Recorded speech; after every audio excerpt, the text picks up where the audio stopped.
আগেকার দিনে আমরা বিশেষ দিন ছাড়া পোলাও, কোরমা, রোস্ট, কালিয়া, জর্দা খেতাম না। এখন ছোট, ছোট বিশেষ কোনো অনুষ্ঠানেও আমরা অনেক কিছুর আয়োজন করে থাকি। পোলাও, কোরমা, রোস্ট, কোপ্তা অনেক কিছুই করে থাকি। এখন সবকিছু সহজ হয়ে গেছে। আর রান্নার বিষয়টা তো হাতের মুঠোয়।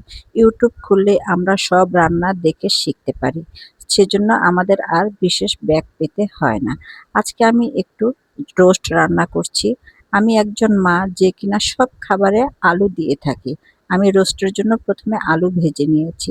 আর সচরাচর যে নিয়মে রান্না হয় সেই একই নিয়মে রান্না করছি। বিশেষ কোনো পার্থক্য নেই। এখানে আমি দিচ্ছি বেরেস্তা ও বাদাম বাটা, গোলমরিচের গুঁড়ো সবকিছু দিয়ে ভালো মতো কষিয়ে একটু গুঁড়ো দুধ দিয়ে দিচ্ছি।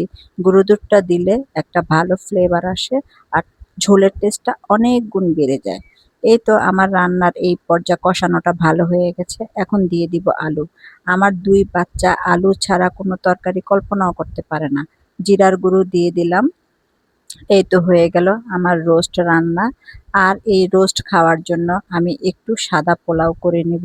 সেই পোলাও রান্না নানি দাদিরা যেভাবে করতো ঠিক একইভাবে চাউল ভেজে ঘি দিয়ে, গরম মসলা দিয়ে, গরম পানির ঝোল দিয়ে বসিয়ে ১৫ মিনিট পর ঢাকনা খুললেই পেয়ে যাব একদম ঝরঝরে পারফেক্ট একটা পোলাও। আসলে রান্নাটা সেরকম কোনো কিছু না। একটু মনোযোগ আর ভালোবাসা দিলেই